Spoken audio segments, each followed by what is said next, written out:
Hello, everyone, and thank you for joining us on the channel Behind the Bar.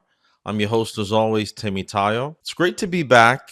I know it's been a little while, but listen, we're back, and today we're going to be discussing Man United's revival under Ruben Amorim. On my last episode, I talked about how Ineos needed to double down on Ruben Amorim, how they needed to resist the pressures from the media, from fans to sack Ruben Amorim and hit the reset button on another failed project.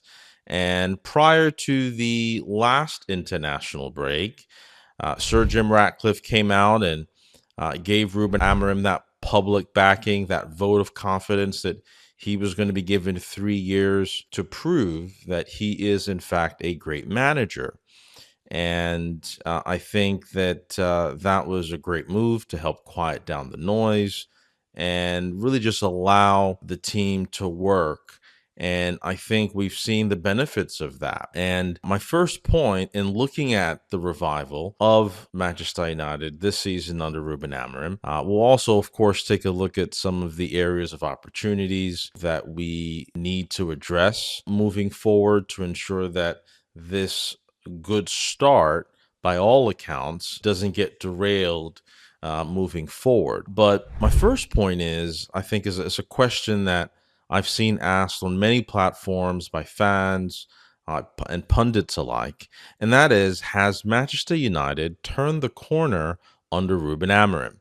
And I think the answer is a resounding yes.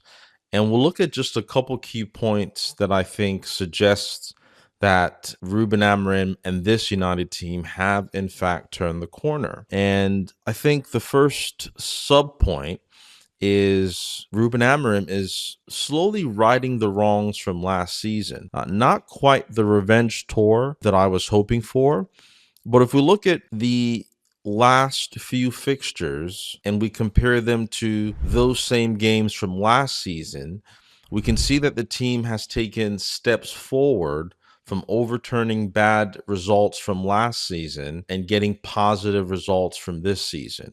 Let's just take a look at a couple or a few results. So, of course, the Liverpool last season, United actually should have got all 3 points. Where when Maguire had the chance to steal all 3 points at the end of the game and he missed that chance. And then, of course, this season, a great redemption story for Maguire at Anfield.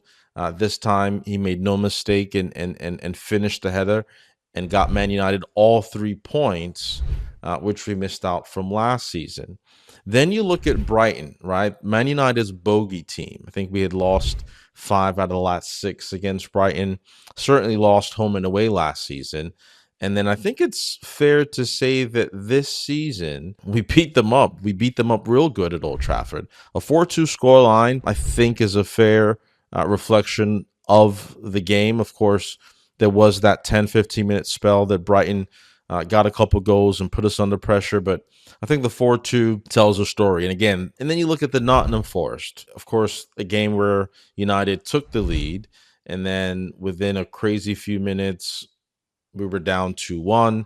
At the end of the game, they managed to stay resolute, stay strong, and get a point from a similar game last season where they lost. And then you look at the Tottenham results. Last season, Tottenham managed to beat Man United 4 times last season, home and away, knocked out of the Carabao Cup with an embarrassing goal direct from a corner kick. And then, of course, in the Carabao Cup final, left us high and dry. And then you compare that to the game this past weekend. Of course, similar to the Nottingham Forest game, United went a goal up, and then within the second half, got down 2-1. But once again, they showed the spirit that they have. In a game where they would have lost last season for sure, they were able to find that grit, to find that next level after going down to 10 men, to be able to get a point. And so I think all of these games, all of these scenarios are character building traits for this team. It suggests that they have, in fact, turned a corner. When you look at these fixtures that last year they lost woefully, and you see them being able to get results, I think is huge. And then, of course, all of that has meant there's been a 5 game unbeaten streak. Now, for a team of United's caliber, or at least team of United's history, I should say, winning, not losing in a 5 game stretch is not a big deal. But for this Amorim edition of United, I think it's quite significant. One is the first time that he's done that. But I think what that now does, it creates a baseline.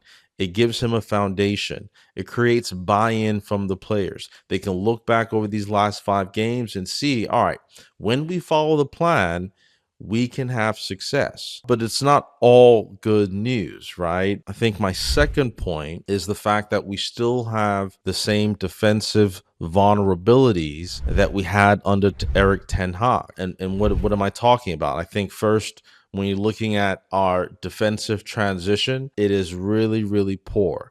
When United sustain possession in the opposition third, and they're trying to create a chance, and they have a misplaced pass, or they lose the ball, and then the opposition go on a counterattack, I think that is when we are most susceptible to giving away chances.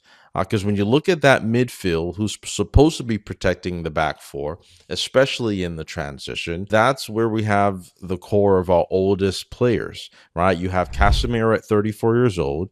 You have Bruno at 32. It's an average age of 32 years old in the midfield, and that is not going to have enough legs in the Premier League to be able to get back on transition defense against some of the best teams in the league.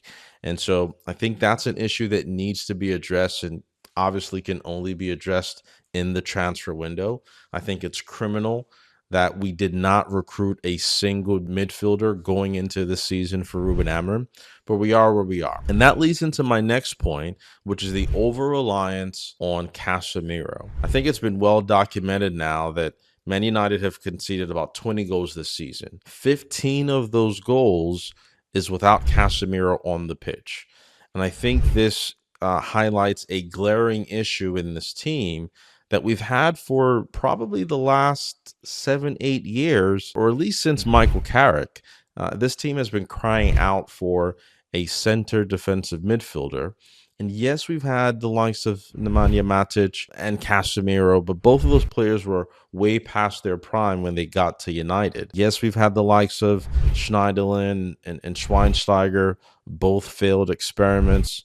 I like Schweinsteiger, but he was probably a little bit over the hill when he got to United. There's been talks of the likes of Carlos Baleba, Adam Wharton, Elliot Anderson, but this is an area in the team that, I'm not going to beat a dead horse, but we need a midfielder sooner than later. And then fourth, the AFCON, the African Cup of Nations. Don't get me wrong. I love the African Cup of Nations. It's a beautiful spectacle that highlights the best talent around Africa. But unfortunately, the competition is going to decimate Man United's entire right-hand side of the team. You look at Brian Mbeumo, who is has the highest number of goal contributions in the team. You look at Amad Diallo, right? He usually plays right wing back, one of the second highest goal contributors in the team. You look at Mezraoui, who's the ever dependable, monster duel winner of a defensive player who also plays on the right-hand side. So you take away all of that talent on the right-hand side, and Houston, we have a problem. Yes, Mason Mount can maybe step in. Yes, you would hope that Joshua Zirkzee can do a job. But with Man United currently being only a couple points off of top four, and the season about 30% the way through, I think that it is going to be imperative that Ineos use the January transfer window to find solutions to these problems. I mean, you look at the weekend against Tottenham with Kobe Mainoo pulling out. We had to draft in Jack Fletcher from the academy just to have enough spots on the bench.